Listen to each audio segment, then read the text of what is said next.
களங்கிடும் மகனே வருவாயா, இயேசு அழைக்கின்றார்.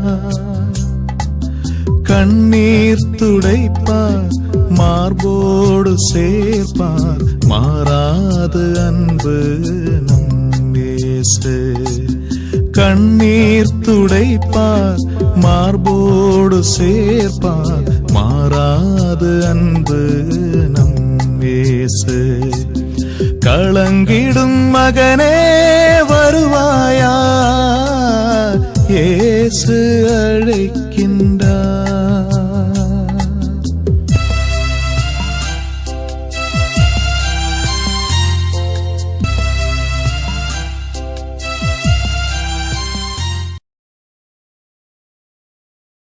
இயேசு கிறிஸ்துக்குள் பிரியமானவர்களே, ஆண்டவராய் இயேசு கிறிஸ்துவின் பரிசுத்தமுள்ள திருப்பெயரிலே நல்வாழ்த்துக்கள்.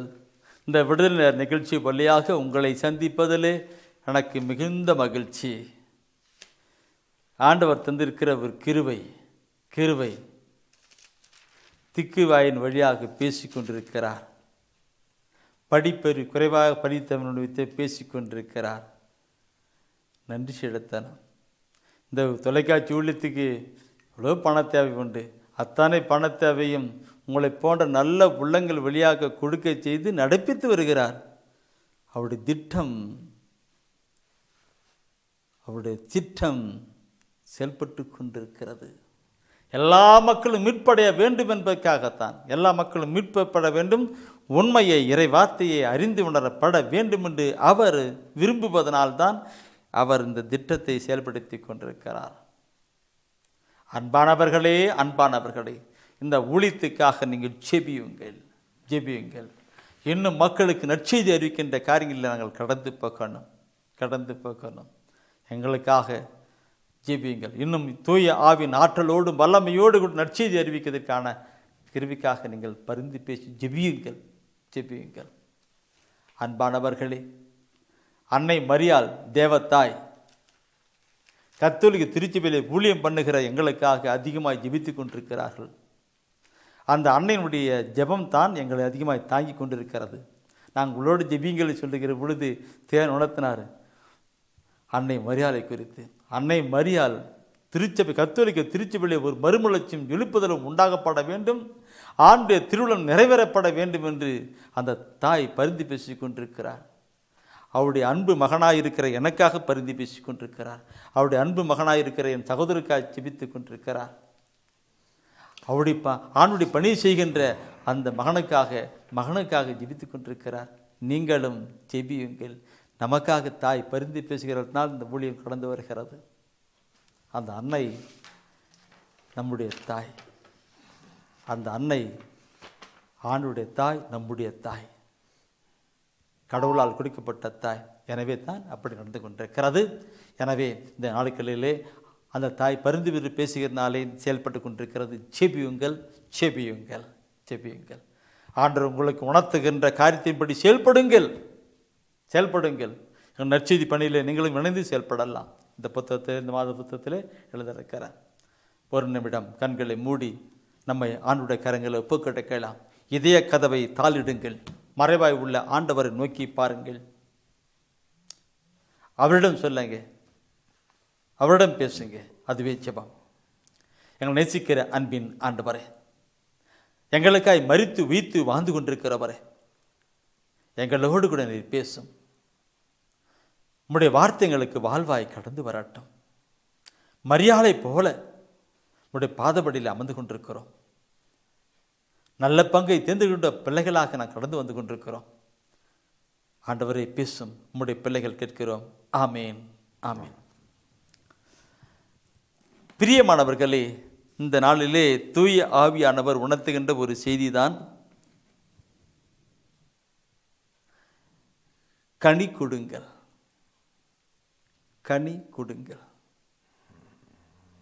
இந்த கனி கொடுக்கிறதுன்னு பார்க்கும் பொழுது தெய்வீக திருவசனத்தில் தான் நான் கொண்டு போகிறேன்.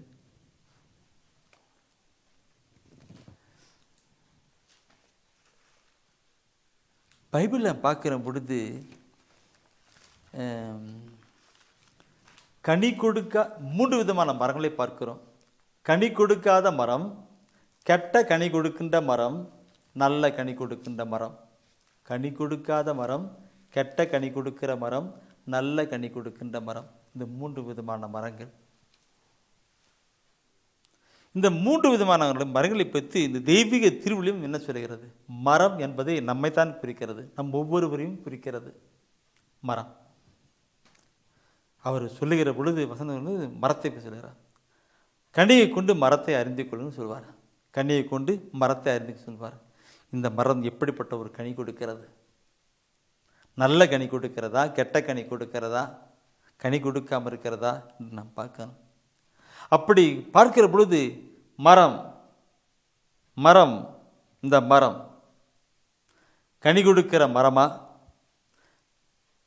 கனி கொடுக்காத மரமா, அல்லது கெட்ட கனி கொடுக்கிற மரமா, அல்லது நல்ல கனி கொடுக்கிற மரமா என்பதை இந்த தெய்வீக திருவிழியத்தின் வழியாக நாம் ஒவ்வொருவரையும் நாமளே சிந்தித்து ஆய்ந்தறிவோம். நம்முடைய வாழ்க்கையை கடந்து போகலாம். முதலாவது கனி கொடுக்காத மரத்தை குறித்து நான் பார்க்கிறோம். பிரியமானவர்களே, கனி கொடுக்காத மரத்தை குறித்து நாம் பார்க்கிற பொழுது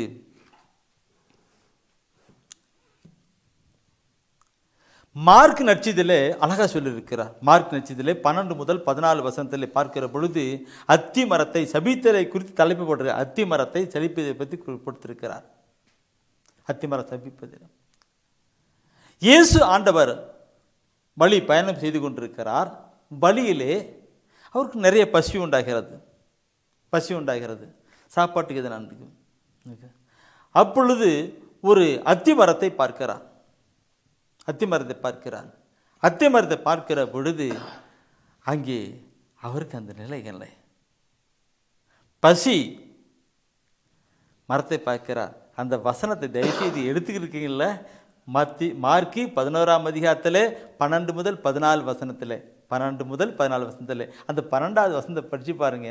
அவர் பசி இருக்குன்னு பார்க்கணும். பசி உண்டானதுன்னு. மறுநாள் பெத்தானியாவை விட்டு அவர்கள் திரும்பிய பொழுது இயேசுவுக்கு பசி உண்டாயிற்று. இயேசுக்கு பசி உண்டாயிற்று. இன்னைக்கு ஆண்டவரா இயேசு கிறிஸ்துக்கு பசி உண்டாயிற்று. அன்று பசி உண்டாயிற்று, இன்றும் பசி உண்டாயிற்று. அவருக்கு பசியா இருக்கிறார். அன்னைக்கு அவருக்கு தாகமாக இருந்தார், இன்றும் தாகமாக இருக்கிறார். இன்றும் எப்பொழுதும் தாகமாக இருக்கிறார். என்ன? ஆத்மாக்களை ரட்சிக்கிற காரியம்தான், ஆத்மாக்கள் கொண்டு வருகிற காரியம்தான். அவர் பசியாக இருந்தார். அப்படி போயிட்டு கொண்டிருக்கும் போது என் அன்பானவர்களை, ஆத்மாக்கள் என்ற நிலைத்தான் அவர் கொண்டு வருகிறார். அந்த நிலை தூயாவிக்குள் உணர்வது நான் ஆத்மாக்கள் கொண்டு வருகிறேன்.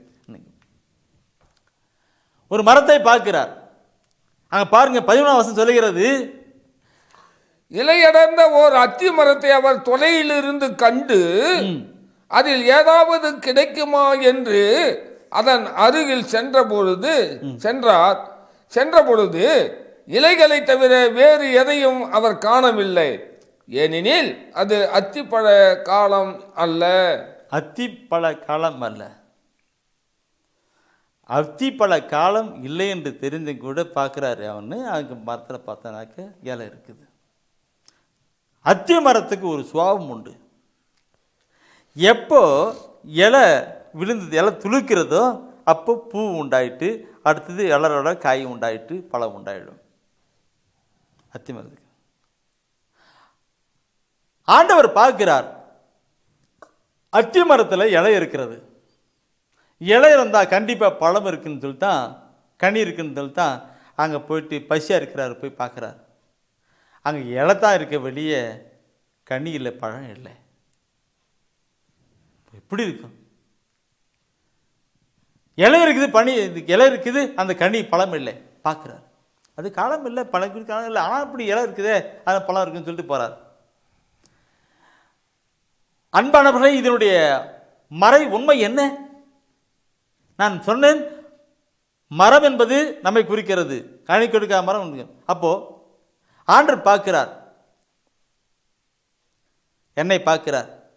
கையில் பைபிள் இருக்குது, கையில் ஜெபமால் இருக்குது, நல்ல பக்தியான ஜுப்பா வர போட்டிருக்கிறான், அவெல்லாம் நல்ல பக்தியாக இருக்கிறான், விசுவாசமாக இருக்கிறான், நல்லவன்ட்டு என்னை கிட்ட வந்து அவர் பேச வரார். அன்பான வார்த்தை கிடைக்குமா, ஆறுதலான வார்த்தை கிடைக்குமா, அணைப்பான வார்த்தை கிடைக்குமான்னு பார்த்து அப்படி வரார். வந்து பார்த்தா இங்கே ஜுப்பா தான் தெரியுது, கையில் ஜோமலை தான் தெரியுது, சிலுவு தான் தெரியுது, பைபிள் தான் இருக்குது. ஆனால் அதுக்கு கொஞ்சம் மாற்றமே இல்லை. சிந்திக்கணும். அது என்னை குறித்து நான் சொல்லுகிறேன். நான் மற்றவங்க யாரும் சொல்லிட்டாக்க நீங்கள் என்ன அப்படி பேசுகிறான்னு சொல்லுவீங்களா? அதனால தான் என்னை பற்றி சொல்லிக்கிறேன் இல்லைங்களா? நம்முடைய வாழ்க்கையில பார்க்கிற பொழுது இப்படிப்பட்ட பக்தி விசுவாச நிலையெல்லாம் அதிகமாக இருக்கிறது. ஆனால் அங்கே இல்லை. என் அன்பானவர்களே, தவறாம கோயிலுக்கு போகலாம் இருக்கலாம், ஜெபிக்கலாம் இருக்கலாம். ஆனால் அநேகர் அந்த கோயிலோட ஜெபமாதோடு மற்றவங்களுக்கு யாருக்குமே எந்த விதமான உதவியே செய்ய மாட்டார்கள். அவர்கள் உண்டு, அவர் குடும்பம் உண்டு, அவர்களுடைய வாழ்க்கை உண்டு. மற்ற யாருக்குமே எதுவுமே உதவி பண்ண மாட்டார்கள். அங்கே ஒரு பிச்சைக்காரனாக்கனா அவன் பிச்சை கூட போட மாட்டார்கள், பாசு கூட போட மாட்டார்கள். பங்கில் ஏதாவது நிலை ஏற்படுதுன்னா கூட அது கவனிக்க மாட்டார்கள். அவர் பாட்டு காரியத்தை போயிட்டு இருப்பார்கள் இல்லையா? இந்த நான் பார்க்கணும். அத்திமரத்தை பார்த்தார், இலைகள் இருந்தது, அங்கே கனி பழமில்லை. அத்திமரத்தை பார்க்கிறார். கிறிஸ்துவனாக வாழ்கின்ற ஒரு நிலை இருக்கிறது, வெளி அழகாக இருக்கிறது, ஆனால் கிறிஸ்துவ வாழ்வில்லை. என் அன்பானவர்களே, அதை பார்க்கிற பொழுது அடுத்த 14வது வசனம் பாருங்க. அந்த 4 வசனம் கொடுத்திருக்கிறாரு. 14வது வசனம் படிச்சு பாருங்க. என்ன சொல்லுகிறது?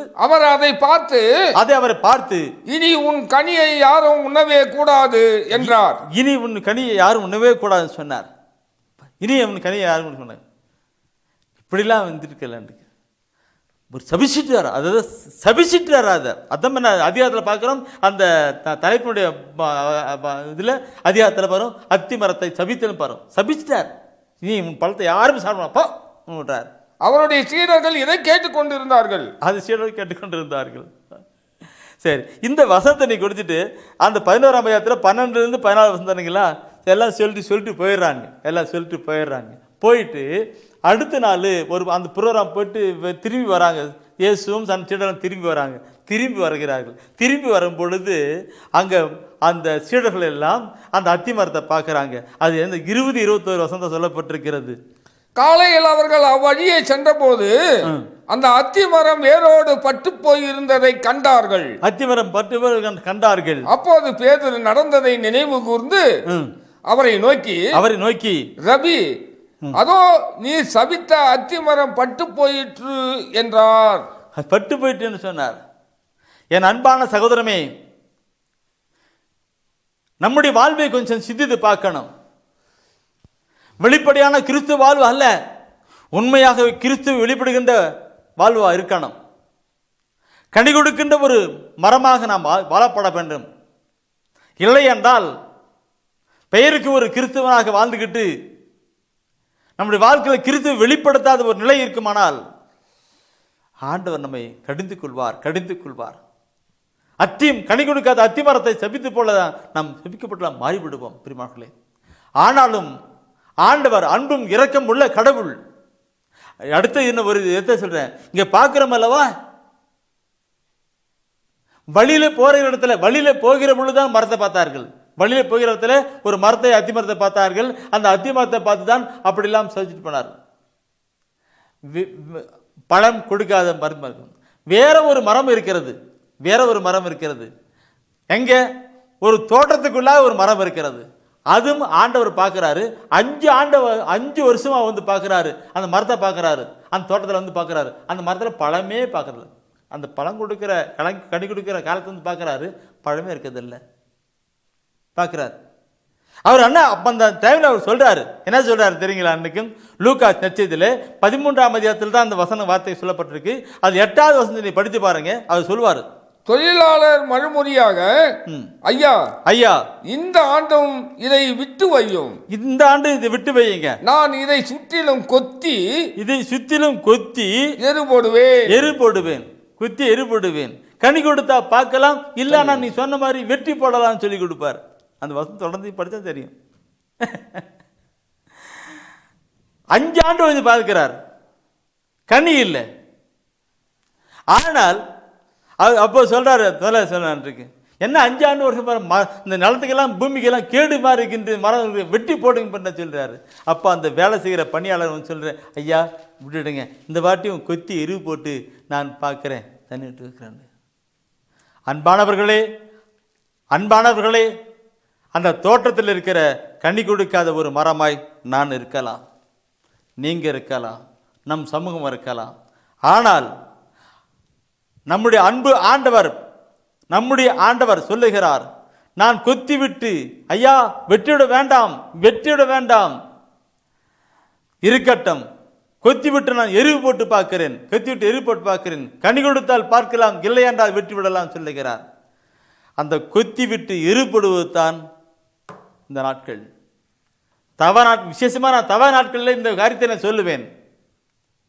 கொத்தி விட்டு இந்த இதயம் என்கிற நிலையை கொத்தி விட்டு அங்கே வார்த்தை என்கிற எருவை போட்டு தூய ஆவி என்கிற தண்ணீரை ஊற்றி பார்க்கிறேன், அது கனி கொடுத்தால் பார்க்கலாம், இல்லை என்றால் வெற்றி விடலாம் என்று எவ்வளவு அருமையாக அந்த பணியாளர் பேசுகிறார் பார்த்தீங்களா? பார்க்கணும். இன்றும் இந்த நாளிலும் ஆண்டவன் நம்மோடு கூட பேசுகிற வார்த்தை இதுதான். நம்முடைய வாழ்க்கையில கனி கொடுக்காத ஒரு வாழ்க்கையை வாழ்ந்திருப்போம் என்றால், நம்முடைய அருமை ஆண்டவர் இயேசு கிறிஸ்து சொல்லுகிறார், முதலாளி, தலைவரே, ஆண்டவரே, தந்தையாம் கடவுளே, இந்த ஒரு ஆண்டும் இருக்கட்டும், நான் கொத்தி விட்டு எரிவு போடுகிறேன், இந்த தொலைக்காட்சி ஊழியத்தின் வழியாக நான் எரிவு போடுகிறேன், இந்த புத்தகத்தின் ஊழியத்தின் வழியாக எரிவு போடுகிறேன், நற்செய்தி ஜெப வழிபாட்டு மூலியமாக நற்செய்தி எரிவு போடுகிறேன், அது கொத்தி கனி கொடுத்தால் பார்க்கலாம், இல்லை என்றால் வெற்றி போடலாம் என்று அங்கு சொல்லிக் கொடுக்கிறார். அன்பானவர்களே, நாம் கனி கொடுக்கின்ற ஒரு மரமாக மாறப்பட வேண்டும். முதலாவது கனி கொடுக்காத மரத்தை பற்றி அடுத்த ஒரு கருத்தை நான் பார்க்கிறோம். கெட்ட கனி கொடுக்கின்ற ஒரு மரமாக இருக்கிறதை பார்க்கிறோம். கெட்ட கனி, 3 விதமான மரங்கள்: கனி கொடுக்காத மரம், கெட்ட கனி கொடுக்கின்ற மரம், நல்ல கனி கொடுக்கின்ற மரம். கெட்ட கனி கொடுக்கிற மரத்தை குறித்து அடுத்து நாம் சிந்திக்கலாம். பிரியமானவர்களே, தயவுசெய்து லூக்கா நற்செய்தி எடுங்க. லூக்கா நற்செய்தியிலே 6ஆம் அதிகாரத்திலே 43-44 வசனம் அங்கே அருமையான ஒரு கருத்து சொல்லியிருக்கும். 43 லூக்கா நற்செய்தியிலே 6ஆம் அதிகாரத்திலே 43-44 வசனம். அந்த 43ஆம் வசனத்தை நீ படித்து பாருங்கள், என்ன சொல்லுகிறது? கெட்ட கனி தரும் நல்ல மரமும் இல்லை, கெட்ட கனி தருகின்ற நல்ல மரமும் இல்லை, நல்ல கனி தரும் கெட்ட மரமும் இல்லை, கெட்ட கனி தருகின்ற நல்ல மரமும் இல்லை. பாருங்க, நல்ல மரம் கெட்ட கனி கொடுக்காது, கெட்ட மரம் நல்ல கனி கொடுக்காது. ஒரு வேப்ப மரம் மாம்பழத்தை கொடுக்குமாயா? சொல்லுங்க அண்ணா, சொல்லுங்க அக்கா. ஒரு வேப்ப மரம் மாம்பழத்தை கொடுக்குமா? அல்ல மாமரம் வேப்ப மரத்தை கொடுக்க முடியும்? இல்லை. அது கிடையாது, அப்படி போயிட்டு இருக்கணும். அதுதான் ஆண்டவர் மிக தெளிவாக விளக்கமாக ஓமை வழியாக பேசுகிறார். மக்களுக்கு புரிவதற்காகத்தான் ஆண்டவர் ஓமைகள் வழியாக பேசுகின்றார். அவர் சொல்லுகின்றார், நல்ல கெட்ட கனி தரும் நல்ல மரமும் இல்லை, நல்ல கனி தருகின்ற கெட்ட மரம் இல்லை சொல்லுகின்றார். என் அன்பானவர்களே, இதில் நாம் பார்க்கிற பொழுது அடுத்த வசனம் சொல்லிக் கொண்டிருக்கிற கருத்தை பார்க்கணும். அடுத்த வசனம் சொல்லிக் கொண்டிருக்கிற கருத்து, ஒவ்வொரு மரமும் அதன் கனியாலே அறியப்படும். ஒவ்வொரு மரமும் அதன் கனியாலே அறியப்படும். ஒவ்வொரு மரமும் அதன் கனியாலே அறியப்படும். கனியாலே இது ஒரு மரம். இந்த மரத்தினுடைய கனி எதுனா தெரியும்? என்னுடைய சொல், என்னுடைய செயல், என்னுடைய பேச்சு, என்னுடைய நடத்தை தான் புருட். இதுதான் புருட், கனி. அதுதான் கனி, அதுதான் பழம். நான் பேசுகிற பேச்சு, செய்கிற செயல்பாடுகள், நடத்துகிற நடத்தான் புருட்டுகள், கனிகள் என்று சொல்லப்படுகிறது. எனவே தான் நாங்கள் சொல்கிறார், ஒவ்வொரு மரமும் அதன் கனியை கொண்டு அவன் சொல், செயல், சிந்தனை, செயல்பாட்டை குறித்து நாம் அறிந்து கொள்ளலாம். இது நல்ல மரமா கெட்ட மரமா என்று, நல்ல மரமா கெட்ட மரமா என்று, இந்த மரத்தில் வேப்பங்காய் வருகிறதா அல்லது மாம்பழம் வருகிறதா என்று, நல்ல கனி வருகிறதா கெட்ட கனி வருதான் நாம் புரிஞ்சு சொல்லுகிறேன். இந்த கருத்தை சொல்லுகிற பொழுது அன்பானவர்களே, இந்த வசனத்தை மத்தேயு நற்செய்தியிலே 7ஆம் அதிகாரத்திலே பார்க்கிற பொழுது கொஞ்சம் விளக்கமாக இன்னும் அழுத்தமாக சொல்லுகிறார். மத்தேயு 7ஆம் அதிகாரத்திலே 17 முதல் 19 வசனம் சொல்லுகின்றார். மிக தெளிவாக அது அழுத்தமாக சொல்லுகிறார். மத்தேயு 7ஆம் அதிகாரத்திலே 17வது வசனத்தை படித்து பாருங்கள். அது சொல்லுகிறார், நல்ல மரம் எல்லாம் நல்ல கனிகளை கொடுக்கும். நல்ல மரம் என்றால் நல்ல கனி கொடுக்கும். கெட்ட மரம் நச்சு கனிகளை கொடுக்கும். கெட்ட மரம் நச்சு கனி கொடுக்கும். கெட்ட மரம் நச்சு கணிக்கும். பாருங்க, இன்றைக்கு நல்ல மரம்னா நல்ல கனி கொடுக்கும். அப்போ நல்ல மரம் நல்ல கனி கொடுக்கும், கெட்ட மரம் கெட்ட கனி கொடுக்கும். முன்ன பார்த்தோம் இல்லைவா? கெட்ட மரம் நல்ல கனி கொடுக்காது, நல்ல மரம் கெட்ட கனி கொடுக்காதுன்னு. அப்போ இங்க பார்க்கிறோம் நல்ல மரம் எல்லாம் நல்ல கனியை கொடுக்கும் என்று பார்க்கிறோம். இதை சொல்லிட்டு அடுத்த வசனத்துல சொல்றாரு, அதுதான் மிக முக்கியம். பிரியமானவர்கள் படிக்கணும். நல்ல மரம் நச்சு கனிகளை கொடுக்க இயலாது, கெட்ட மரமும் நல்ல கனிகளை கொடுக்க இயலாது அப்படின்னு சொல்லி அடுத்த கீழே ஒரு பார்டர் போட்டு 19ஆம் வசனம் கொண்டு வர்றாரு பாருங்க. அதை படிச்சு பாருங்க. நல்ல கனி கொடாத மரம் எல்லாம், நல்ல கனி கொடுக்காத மரம் எல்லாம் வெட்டப்பட்டு நெருப்பில் எரியப்படும். சகோதரா சகோதரியே, என்ன சொல்லுகிறது? கெட்ட கனி கொடுக்கிற மரமெல்லாம் வெட்டப்பட்டு நெருப்பிலே எரியப்படும். என்னுடைய வாழ்க்கையிலே சொல் செயல் சிந்தனை எல்லாம் கெட்டதா இருக்கும் என்றால் ஆண்டவராய் கடவுள் இந்த மரத்தை வெட்டி நெருப்பிலே போடுவார். என்ன நெருப்பு? அதுதான் நரக நெருப்பு. இந்த பரலோக நரகம், இந்த நான் புத்தகம் எழுதியிருக்கிறேன். கடவுள் எனக்கு தரிசனம் கொடுத்தார். பரலோகத்தை பற்றி ஒரு நாள் அப்படி காட்சி கொடுத்தார். நரகத்தை குறித்து ஒரு நாள் காட்சி கொடுத்தார். நரகத்தை குறித்து காட்டும் பொழுது நிறைய நேரம் பார்த்தேன். ஒவ்வொரு பாவத்திலே வாழ்கிற ஒவ்வொரு மனிதனும், அவனுடைய சொல் செயல் சிந்தனை பாவத்தில் வாழ்கிற ஒவ்வொரு மனிதனும் அங்கே படுகிற வேதனையாக பார்த்தேன். கண்ணீர் விட்டு கதிர் எழுதினேன். ஆண்டவர் சொன்னார், அது புத்தகமாக வெளியிட சொன்னார். அது புத்தகம் வெளியிட்டேன். அநேக மக்களுக்கு அது ஆசீர்வாதமாக இருந்து கொண்டிருக்கிறது. என் அன்பானவர்களே, என்னுடைய வாழ்க்கையிலே தீமையான காரியங்கள் இருக்குமானால், என் சொல் செயல் சிந்தனை தீமையாக இருக்குமானால் ஆண்டவர் பார்ப்பார், வெட்டி நெருப்பில் போடுவார். நெருப்பில் போடணும் பின்னாடி கண்டுக்கிட்டு நம்முடைய வாழ்க்கையை பார்க்கணும். பிரியமானவர்களே, நம்முடைய வாழ்க்கையில அந்த கெட்ட நிலையில் இருக்கக்கூடாது. அங்கே மாத்திரம் சொல்லப்படவில்லை. நான் இது சொல்லுகிற பொழுது வேற ஒரு கருத்தை சொல்லுகிறேன். யோவான் நற்செய்தியிலே 15ஆம் அதிகாரம் இருக்குங்க. யோவான் நற்செய்தியிலே 15ஆம் அதிகாரம் சொல்லப்பட்டிருக்கும். அதிலே 15ஆம் அதிகாரத்திலே 2ஆம் வசனம் படிச்சு பாருங்க. 2ஆம் வசனம் படிச்சு பாருங்க. என்ன சொல்லுது? என்னிடம் உள்ள கனி கொடாத கொடிகள் அனைத்தையும், என்னிடம் இருந்து கனி கொடுக்காத கொடிகள் அனைத்தையும் அவர் தரித்து விடுவார்.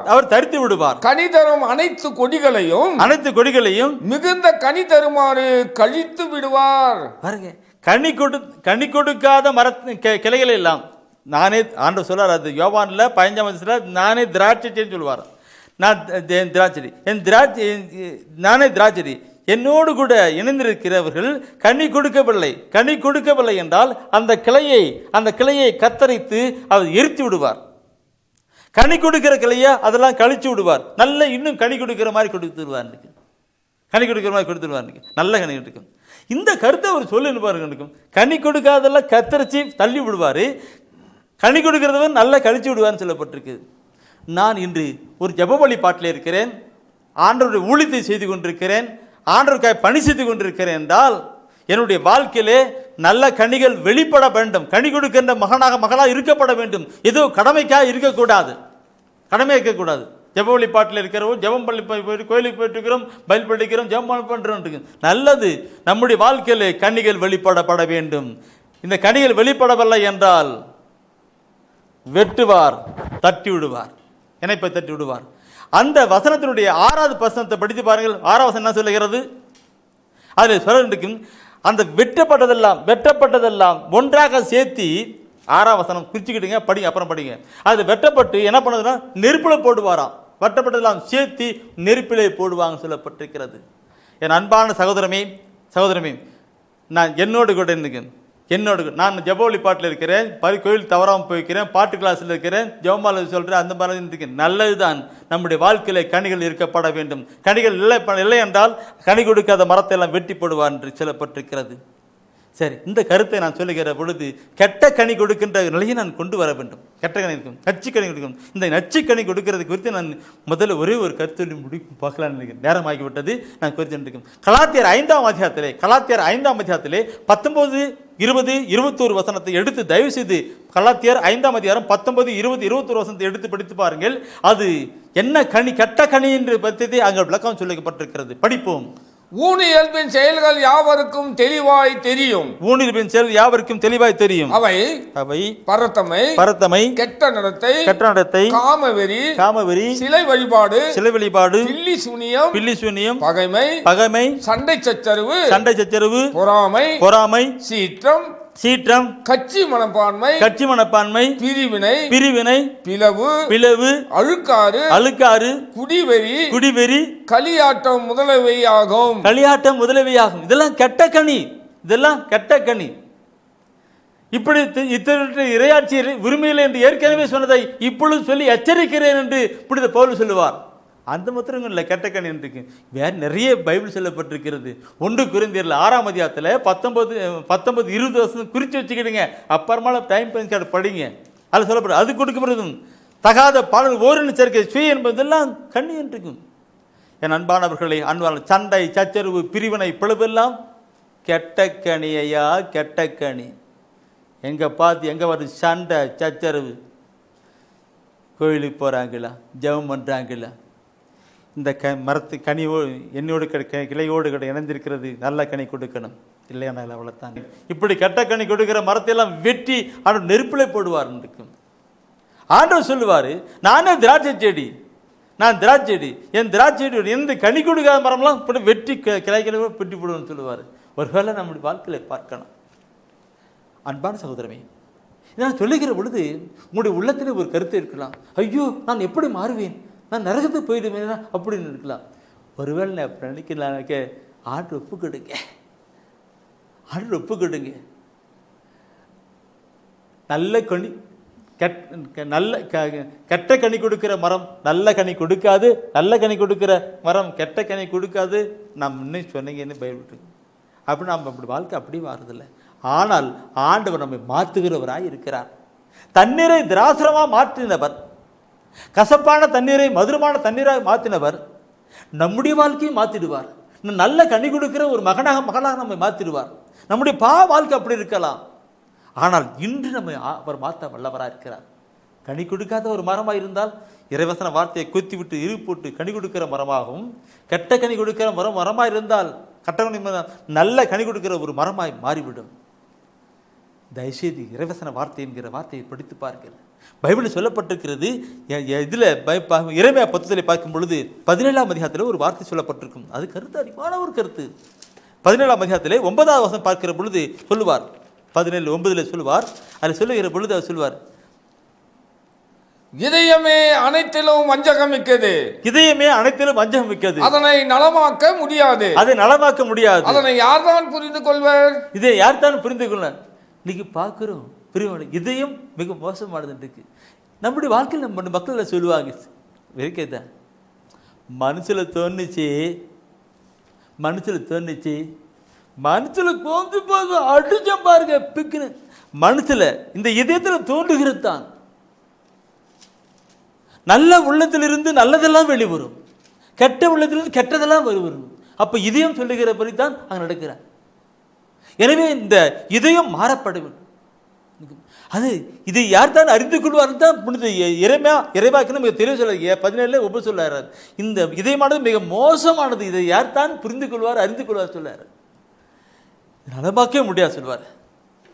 அடுத்த அந்த அதிகாரத்திலே 9 படித்தோம் அல்லவா, 9ல் 16ஆம் வசனம் நீ படிச்சு பாருங்கனாக்க அங்க சொல்லப்பட்டிருக்கும். என்ன சொல்லப்பட்டிருக்குனாக்க, ஆண்டவரே என்னை நலமாக்கும், நானும் நலமடைவேன், என்னை விடுவியும், நானும் விடுதலை அடைவேன். பாருங்க, ஆண்டவரே என்னை நலமாக்கும், நல்லவனா மாத்துங்க ஆண்டவரே. கேட்கணும் சகோதரமாய், கேட்கணும். நரகத்துக்கு போறதுக்கு முன்னாடி கேட்டுங்க, இல்லை ஆண்டவரை என்னை மாத்துங்க. என்னுடைய எண்ணம் செயல் எல்லாம் கெட்டக்கிறதா இருக்குது, நான் நல்லதா செய்யலாம்னு நினைக்கிறேன், ஆனா தப்பா வருது. கேளுங்க, அவர் மாற்றுவார். இதெல்லாம் சொல்லுகிற பொழுது நல்ல வாழ்க்கை வாழ்ந்த ஒரு மனிதத்தான் தப்பாக போயிட்டார். ஃபீல் பண்ணுறார். யார்? தாவீது ஃபீல் பண்ணுறார்.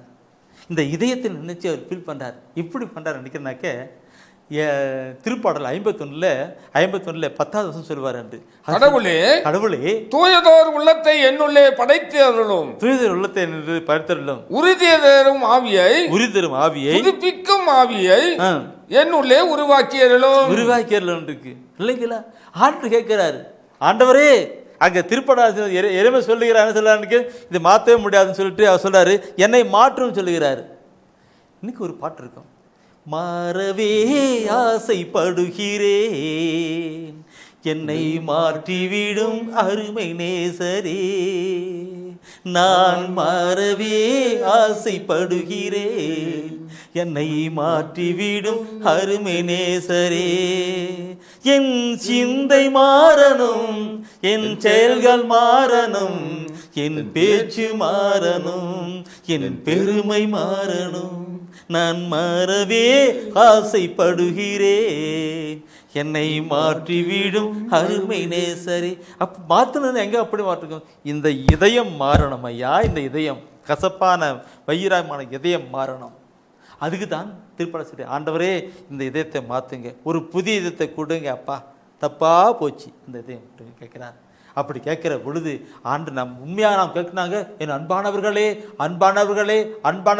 இந்த இதயத்தை, இந்த கசப்பான பொல்லாமான இந்த இதயத்தை ஆண்டவர் மாற்றி விடுவார். எசேக்கியேல் புத்தகம் 36ஆம் அதிகாரத்திலே 26ஆம் வசனத்தின் படிப்பில்லைனால் அதில் சொல்லப்படுவது என்ன? எசேக்கியேல் 36:26 சொல்லுவது என்ன? நான் உங்களுக்கு புதிய இதயத்தை அருள்வேன், புதிய ஆவியை உங்களுக்குள் புகுத்துவேன், உங்கள் உடலில் இருந்து கல்லான இதயத்தை எடுத்துவிட்டு, உங்கள் உள்ளத்திலிருந்து கல்லான இதயத்தை எடுத்துவிட்டு, சதையாலான இதயத்தை பொருத்துவேன், நல்ல ஒரு இதயத்தை. அதுதான் உண்மையான மனமாற்றம், அதுதான் புதிய வாழ்க்கை. இப்படிப்பட்ட நிலை வருகிற பொழுதுதான் நல்ல கனி கொடுக்கின்ற ஒரு மரமாக மாறிவிடும். கேட்டுக்கொண்டிருக்கிற என் அன்பு சகோதரமே, ஒருவேளை கனி கொடுக்காத நீ மரமாய் இருந்தால் இந்த நாளிலே ஆண்டவர் கொத்தி விட்டு எருவு போட்டுக் கொண்டிருக்கிறார், இறைவாத்தின் எருவை போட்டுக் கொண்டிருக்கிறார். கனி கொடுப்பணும். கெட்ட கனி கொடுக்கின்ற ஒரு மரமாய் இருப்ப என்றால் நீங்க நல்ல ஜெபம் பண்ணுங்க. ஆண்டவரே என்னை மாத்துங்க, ஆண்டவரே நான் மாறணும், ஆண்டவரே நல்லவனாக நான் மாறணும், ஆண்டவரே நான் கெட்டு நெருப்புக்கு போகக்கூடாது, ஆண்டவரே வாஞ்சியோடு கேளுங்கள், ஆண்டவர் மாற்றுவார். அடுத்தபடியாக நாம் பார்க்கிறோம் பிரியமர்களே, நல்ல கனி கொடுக்கிற மரத்தை குறித்து நாம் பார்க்கிறோம். நல்ல கனி கொடுக்கிற மரம் என்று பார்க்கிற பொழுது நான் இதை குறித்து சொன்னால் நிறைய சொல்லணும், ஆனால் கொஞ்சம் சுருக்கமாக சொல்லிக் கொடுக்கிறேன். ஏன்னா இப்படிப்பட்ட நிலையில அதிகமாக இல்லை, ஆனால் நீங்களே வர வேண்டும் என்று கொஞ்சம் சுருக்கமாக சொல்லிக் கொடுக்கிறேன். நல்ல கனி கொடுக்கிற மரத்தை பார்க்கும் பொழுது நேரத்திலே கெட்ட கனி மரத்தை கலாத்தியர் 5ஆம் அதிகாரத்திலே 19 முதல் 21 வசனம் படித்தோம் அல்லவா? அதனுடைய தொடர்ச்சி தான் அடுத்தது. அதுதான் கலாத்தியர் 5ஆம் அதிகாரத்திலே 22, 23 வசனம். 22 வசனம் தான் அந்த 23 தொடக்கத்தில் கொஞ்சம் இருக்கும், படிக்கலாம். தூய ஆவியின் கனியோ அன்பு, மகிழ்ச்சி, அமைதி, பொறுமை, பரிவு, நன்னயம், நம்பிக்கை, கனிவு, தன்னடக்கம் என்பவை ஆகும்.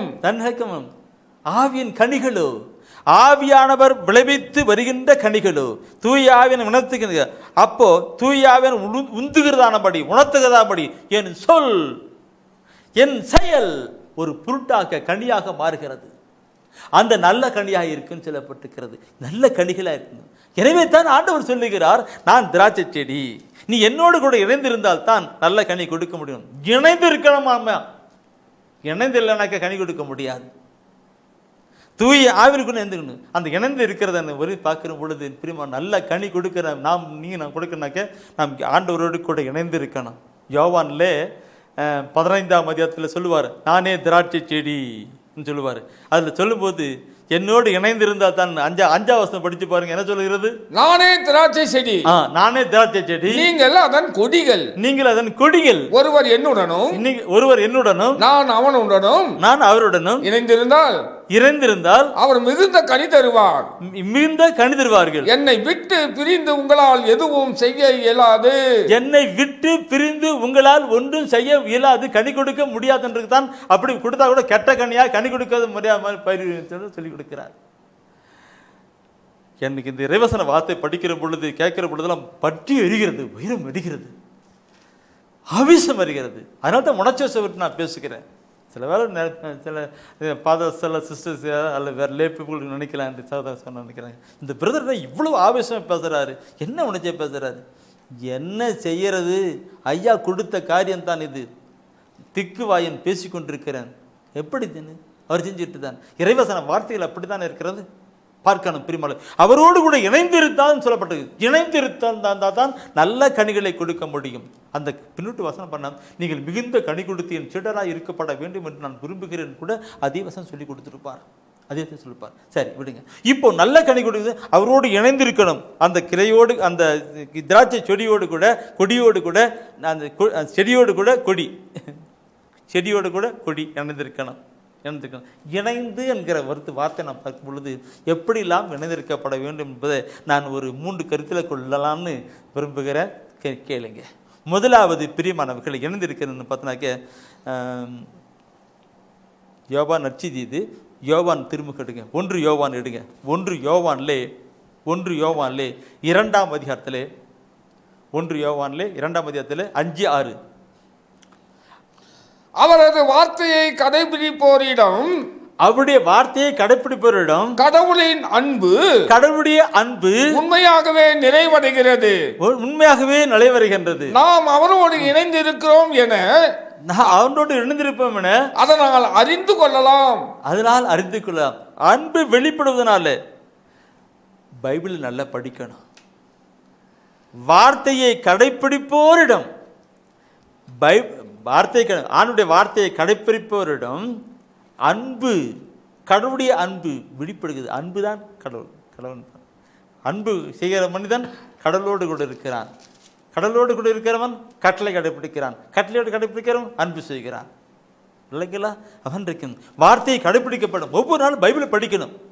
வார்த்தைப்படி நாம் வழங்கணும். அப்பொழுது நல்ல கனி கொடுக்கின்ற ஒரு மரமாக நாம் செடியாக, குடியாக, மரமாக இருக்க முடியும். அதான் அவர் சொல்லிக் கொடுக்கிறார்.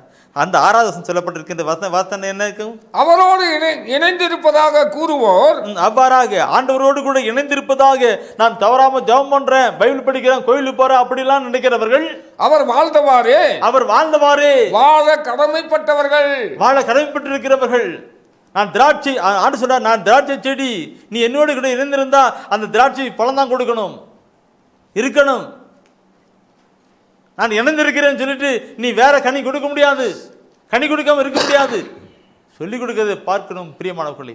எனவே இறைவசனம் இந்த வசன வார்த்தை படிக்கிறது. அதே 1 யோவான்லே 3ஆம் அதிகாரத்திலே 24வது வசனத்தை படித்து பாருங்கள். அந்த வார்த்தையை, பைபிளை, இறைவசன வார்த்தையை படிப்பதிலும் கேட்பதிலும் கடைபிடிப்பதிலும் அவர் சொல்லிக் கொடுக்கிற கருத்து எவ்வளவு ஆழமாக அர்ச்சனமாக இருக்கிறது பாருங்க. படிங்களா? 3:24, 1 யோவான் 3:24. கடவுளுடைய கட்டளைகளை கடைபிடிப்பவர், அது மீண்டும் படிக்கலாம். கடவுளுடைய கட்டளைகளை கடைபிடிப்பவர், கடவுளுடைய கட்டளையை கடைபிடிக்கிறவர் அவரோடு இணைந்திருக்கிறார். கடவுளோடு கூட இணைந்திருக்கிறார்கள். கடவுளும் அவரோடு இணைந்திருக்கிறார். கடவுளும் அவரோடு இணைந்திருக்கிறார். கடவுள் நம்மோடு இணைந்திருக்கிறார் என்பதை, கடவுள் நம்மோடு கூட இணைந்திருக்கிறார் என்பதை அவர் நமக்கு அருளிய தூய ஆவியால் அறிந்து கொள்கிறோம். தூய ஆவியால் அறிந்து கொள்கிறோம். இந்த வசனத்தை மாத்திரம் நான் பிரசங்கம் நினைச்சேனாக்க மணிக்கணக்காக சொல்ல முடியும். பைபிளை படிக்கணும். ஆண்டவரோடு கூட இணைந்திருக்கிறவர்கள் அந்த நிலையை வந்துருக்காங்க. ஆண்டோடு இணைந்திருக்கிற அந்த நிலையை இணைந்திருக்கிற அவரோடு இணைந்திருக்கிறாங்க. நாம் கடவுளோடு இணைந்திருக்கிறோம் என்பதை தூய ஆவியானவர் நமக்கு உணர்த்தி கொடுப்பார் சொல்லப்பட்டிருக்கிறது. Praise the Lord. Praise the Lord. என் அன்பான சகோதரமே, பைபிளை எடுங்க. ஒவ்வொரு நாள் இறைவாசன வார்த்தையை வாசிங்க, சிந்திங்க, தியானிங்க. அந்த வார்த்தைப்படி வாழ கடந்து வாங்க. அப்பொழுது நல்ல கனி கொடுக்கின்ற ஒரு நிலையை கடந்து போக முடியும். The first point. First point. அடுத்த ஒரு கருத்தை நான் உங்களோட சொல்லணும், அதை நாம் செஞ்சுக்கிட்டு இருக்கிறது. அடுத்த ஒரு கருத்தை நான் சொல்லணும். முதலாவது பைபிள் படிக்கணும். இரண்டாவது பார்க்கணும்போது நற்கருணையிலே நாம் பங்கு பெறணும். இணைந்துன்றது தான் சொல்றேன். நானே திராட்சை செடி என்னோடு கூட இணைந்து இருந்தாலும் சொல்லல, அது இணைந்திருப்பதை பார்க்கும் பொழுது பைபிளை படிக்கணும், பைபிளை படிக்கணும், பைபிளை படிக்கணும். இரண்டாவது பார்க்கிற பொழுது நற்கருணை. யோவான் நற்செய்தியிலே 6ஆம் அதிகாரத்திலே 56வது வசனத்தை நீ படிக்கிற பொழுது அது சொல்லப்பட்டிருக்கும். யோவான் 6ஆம் அதிகாரத்திலே 56வது வசனம் சொல்லப்பட்டிருக்கும். எனது சதையை உண்டு, என் சதையை உண்டு, எனது ரத்தத்தை குடிப்போர், என் ரத்தத்தை குடிக்கிறவர்கள் என்னோடு இணைந்திருப்பர், என்னோடு இணைந்திருக்கிறார்கள், நானும் அவரும் அவர்களோடு இணைந்திருப்பேன். பாருங்க, முன்ன படிக்கும் போது நான் வார்த்தை படிக்கும் போது நான் அவரோடு சொன்னேன். இங்க படிக்கிற பொழுது இணைந்து நிற்கும். என் ரத்தத்தை, என் உடல் சதையை உண்டு ரத்தத்தை குடிக்கிறவர்கள் அவர்கள் என்னோடு கூட இணைந்திருக்கிறார்கள், நானும் அவர்களோடு கூட இணைந்திருக்கிறேன். அப்படி என்னுடைய சுவாபங்களாம் கடந்து வரும், நல்ல ஒரு கனி கொடுக்கிற ஒரு மரமாக இருக்கும் சொல்லி கொடுக்கிறார். திராட்சை செடியோடு கூட இணைந்திருக்கிற பொழுது, அந்த கிறிஸ்துவோடு கூட இணைந்திருக்கிற பொழுது, அந்த கிறிஸ்துவின் பண்பாடுகளும் அவருடைய குணநலன்களும் நம்மிலே வெளிப்படுகிறதாய் தான் வெளி கொடுக்கிறார். அதுதான் நல்ல கனி, அதுதான் நல்ல கனி, அதுதான் நல்ல கனி. இன்னைக்கு நான் பார்க்கிறோம், ஆலயத்துக்கு போகிறோம், என்ன இருக்கு, என்ன சில இருக்கு, அந்த உடலை உண்டு, என் சதையை உண்டு ரத்தத்தை குடிக்கிறவர்கள் என்னோடு கூட இணைந்திருக்கிறான்னு. இணைந்திருக்கிறத நான் சொல்றது அன்பான சகோதரமே, நான் சொல்வது தயவு செய்து நல்ல கடையில கேட்கணும். இணைந்தா இருக்கிறோம், இணைந்தா இருக்கிறோம், விரோதியா இருக்கிறோம். எப்படி பிரதர் அப்படி பேசுறீங்க? சொல்றது நான் என்ன கதையா சொல்றேன், பைபிள் சொல்றீங்க. 1 கொரிந்தியர்ல 11ஆம் அதிகாரத்திலே 1 கொரிந்தியர் 11ஆம் அதிகாரத்தில் சொல்லப்பட்டிருக்கிறது. 1 கொரிந்தியர் 11ஆம் அதிகாரத்திலே 27, 28, 29 வசனம் சொல்கிறது. அந்த 27 வசனத்தை நீ படித்து பாருங்கள், 27 வசனம் படித்து பாருங்கள். அதில் சொல்லப்படுகிற வார்த்தை என்ன? எவராவது தகுதியற்ற நிலையில், யாராவது தகுதியற்ற நிலையிலே இந்த அப்பத்தை உண்டால், இந்த அப்பத்தை உண்டால், அல்லது ஆண்டவரின் கிண்ணத்தில் பருகினால், ஆண்டவருடைய கிண்ணத்திலே பருகினால், அவர் ஆண்டவரின் உடலுக்கும் அவருடைய ஆண்டவருடைய உடலுக்கும் ரத்தத்துக்கும் எதிராக, ரத்தத்துக்கும் எதிராக குற்றம் புரிகிறார், எதிராக குற்றம் புரிகிறான். இணைந்து அல்ல, இணைந்து அல்ல. இன்னைக்கு தவறாம கோயிலுக்கு போயிட்டு இருக்கிறாங்க, நற்கருணை எடுக்கிறாங்க, ஆனா கூட நல்ல கனி வரவில்லை. ஏன் வரவில்லை? நல்ல கனி ஏன் வரவில்லை? அந்த சுவாபம் அந்த உடல்ல போயிட்டு பாய்ச்சி அப்படியே வருமுடியல, ஏன் வரல? எதிராய்க்கிறதை செய்து கொண்டிருக்கிறார்கள். இப்படிப்பட்ட நிலையில் கெட்ட கனி கொடுக்கின்ற மரமெல்லாம் வெட்டி நெருப்பிலே போடப்படும் என்று பார்க்கிற பொழுது கதி என்ன? கிறிஸ்து இயேசுக்கு விரோதமாக பாவம் செய்கிறவர்கள் போய்கிட்டு வருவார்கள். இந்த மாத புத்தகத்திலே நான் போட்டிருக்கிறேன். அவர் தீர்ப்பு கூற வருகிறார், தீர்ப்பு கூறுகிறார். அன்றைக்கு அதில் யாரால் எப்படிலாம் பாவம் செய்கிறவன், பாவத்துக்கு வழிநடத்துகிறவர்கள், அந்த கடவுளுக்கு விரோதமாக வாழ்கிறவன் சொல்லப்பட்டிருக்கிறது. சிந்தித்தா இந்த லா புக் என்ன இப்படிலாம் இப்படி பேசுகிறேன்னு பார்க்க முடியும். எனவே அன்பானவர்களை, ஒவ்வொரு நாளும் பைபிளை படிக்கணும், தெய்வீக திருப்பலியிலே பங்கு பெறணும். அப்பொழுது நாம் ஆண்டவரோடு கூட இணைந்திருக்கிற பிள்ளைகளாக, மகனாக இருக்க முடியும். நாம் ஆண்டவர் கனி கொடுக்கின்ற மகனாக இருக்க முடியும். அருமையான ஒரு கருத்து சொல்லப்பட்டிருக்கு இல்லைங்களா? ஆண்டவரோடு கூட இணைந்திருந்தால் தான் நாம் கனி கொடுக்க முடியும். இருக்கு தவறாமல் பைபிள் படிக்கணும். படித்தா முதல் கீழ்படிந்து கடந்து வரணும். அப்போ அவரோடு கூட இணைந்து, ஆண்டவரோடு கூட இணைந்து, ஆண்டவரோடு கூட இணைந்து, ஆண்டவரோடு கூட இணைந்து நாம் போக முடியும். நற்கண் எடுக்கிற பொழுது அந்த ஆண்டவர் இயேசுக்கு அப்படியே நமக்குள்ள வருவார். நமக்குள்ள வந்து அப்படியே போயிட்டு அது அவருடைய இணைந்து செயல்படும். நான் அவரோடு இருந்து, அவர் என்னோடு கூட இணைந்து. அடுத்த ஒரு கருத்தை நான் சொல்லுகிறேன் பிரியமானவர்களே. இந்த வசனம் பார்க்கிற பொழுது நிறைய இடத்துல சொல்லப்பட்டிருக்கிறது, ஆனால் முக்கியமான ஒரு கருத்தை சொல்லுகிறேன். நீங்க பார்க்கணும், எசேக்கியேல் புத்தகத்தில் 47ஆம் அதிகாரம், அது வந்து சொல்லுவார். 47ஆம் அதிகாரத்திலிருந்து அப்படியே வரும்போதெல்லாம் அந்த ஊற்று புறப்பட்டு தண்ணீர் புறப்பட்டு வருகிறது சொல்லி வருவார். தண்ணீர் புறப்பட்டு கணுக்கால் அளவு, முழங்கால் அளவு, இடுப்பளவு, நீந்திப்பதிலிருந்து தான் சொல்லி கொடுப்பார். அந்த நிலை கொண்டு வரும் பொழுது அந்த பார்க்கணும், 47ஆம் அதிகாரத்திலே 12வது வசனம் சொல்லப்பட்டிருக்கும். பல வகையான பழமரங்கள் ஆற்றின் இரு மருங்கிலும் வளரும், வாக்கின் இருமலையிலும் வளரும். அவற்றின் இலைகள் உதிரா, விலைகள் உதிரா, அவற்றில் கனிகள் குறையா, கனிகள் குறையா. ஒவ்வொரு மாதமும் அவை கனி கொடுக்கும். ஏனெனில் தூயகத்திலிருந்து தண்ணீர் அவற்றுக்கு பாய்கிறது. அவற்றின் கனிகள் உணவாகவும் இலைகள் மருந்தாகவும் பயன்படும். எவ்வளவு இருக்கு. என்ன தண்ணீர்? என்ன தண்ணீர்? தூயகத்திலிருந்து புறப்பட்டு வருகிற தண்ணீர்னு சொல்லப்பட்டிருக்கிறது. அதுதான் பரிசுத்த ஆவியானவர் சொல்லப்படுகிறது. அதுதான் பரிசுத்த ஆவியானவர். என் அன்பானவர்களே, என் அன்பானவர்களே, நாம் அந்த தூய ஆவிலே இணைந்து ஒவ்வொரு நாளும் அவர் வழிநடத்துகிறபடி நாம் வாழ்ந்தோம் என்றால் நல்ல கனி கொடுக்கிற ஒரு மரமாக இருக்கும். நம்முடைய இலைகள் எல்லாம், அதாவது இலைகள் எல்லாம் என்று பார்க்கும் பொழுது என்ன தெரிகிறது? நம்முடைய வார்த்தைகள் எல்லாம், நாம் சொல்லுகிற வார்த்தை மற்றவர்களுக்கு ஆறுதலாக பயனுள்ளதாக இருக்கும், மருந்தாக மாறிவிடும். எந்த கரு இதை கேட்டுக்கொண்டிருக்கிற நம் வாழ்வை நாம் சிந்தித்து பார்க்கணும். முதலாவது பைபிளை தவறாமல் தினந்தோறும் படிக்கணும். தினந்தோறும் படிக்கணும். நான் கொத்தி விட்டு எருவு போட்டு பார்க்கிறேன்னு சொன்னார் ஆண்டவர். கனி கொடுக்காத மரத்தை பார்க்கிற பொழுது இந்த வருடமாவது கொத்தி விட்டு எருவு போட்டு பார்க்கிறேன், இறை வார்த்தை என்கிற எருவை போட்டு பார்க்கிறேன், தண்ணீர் என்கிற பரிசுத்தாவியை கொட்டு பார்க்கிறேன், கனி கொடுத்தால் பார்க்கலாம், இல்லைன்னு விட்டுடலான்னு சொல்றார். இறைவார்த்தை ஒவ்வொரு நாளும் படிக்கணும். இரண்டாவது நாம் பார்க்கிறோம் பிரியமானே, கெட்ட கனி கொடுக்கின்ற மரம் பார்க்குவது அந்த இதயத்தை ஜெபிக்கணும். ஜெபிக்கணும். இறைவார்த்தை கேட்டது மட்டும் இல்லை, ஜெபிக்கணும். நற்கருணை எடுத்து கடந்து வரணும். அப்பொழுது நாம் நல்ல கனி கொடுக்கின்ற ஒரு மரமாக, நல்ல கனி கொடுக்கின்ற ஒரு மரமாக இருக்க முடியும். பார்க்கணும். வாய்க்கால் ஓரத்தில் நடப்பட்ட மரமாவேன், என்றும் இலை உதிர்க்காமல் கனி தரும் மரமாவேன். வாய்க்கால் ஓரத்திலே ஒவ்வொரு நாளும் தூய ஆவிலே செபித்து தூய ஏற்கிற மகனாக மகளாக வாழ்கிற பொழுது நல்ல கனி கொடுக்கிற மரமாக இருக்க முடியும். கனி கொடுக்காத மரம், கெட்ட கனி கொடுக்கிற மரம், நல்ல கனி கொடுக்கிற மரம், இந்த 3 மரத்தை குறித்து நான் சொன்னேன். அந்த 3 மரம், மரம் என்பது மனிதனை குறிக்கிறது. நாம் எந்த மரமாய் இருக்கிறோம் என்பதை சிந்திப்போம். நல்ல கனி கொடுக்கிற மரமாய் கடந்து வருவோம். செபிப்போம். ஜீவ தண்ணீரே, ஆவியானவரே, வற்றாத நதியாக வாரும் போதகரே. ஜீவ தண்ணீரே, ஆவியானவரே, வற்றாத நதியாக வாரும் போதகரே. வருமையா போதகரே, வருமையா போதகரே, வற்றாத நதியாக மாறும் போதகரே. வற்றாத ஜீவ நதியாக, ஜீவ தண்ணீரே, ஆவியானவரே, வற்றாத நதியாக வாரும் போதகரே. கரையோர மரங்கள் ஏராளமாய் கனிதர வேண்டும் தாராளமாய். கரையோர மரங்கள் ஏராளமாய் கனிதர வேண்டும் தாராளமாய்.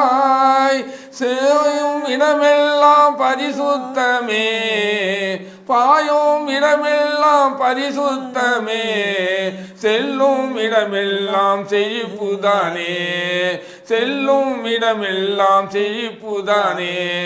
வருமையா போதகரே, வருமையா போதகரே, வற்றாத ஜீவ நதியாக, வற்றாத ஜீவ நதியாக.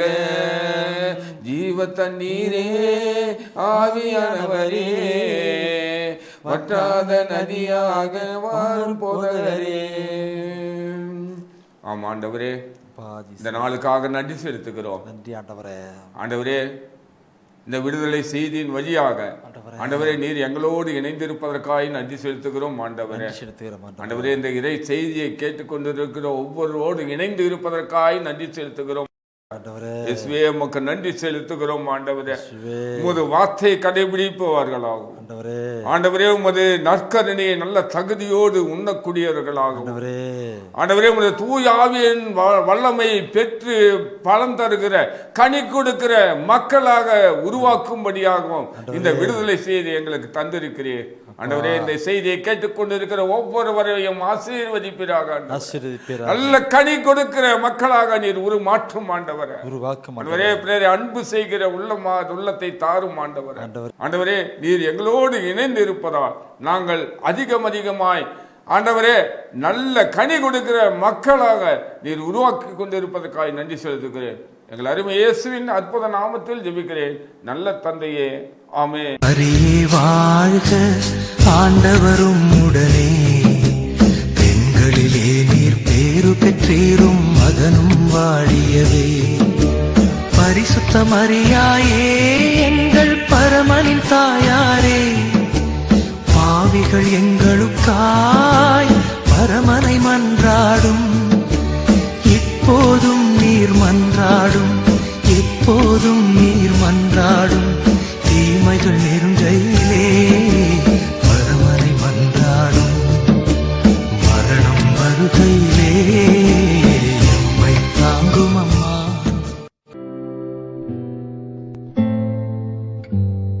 தெய்வ ஒளியும் ஒளியும் என்ற மாத இதழ்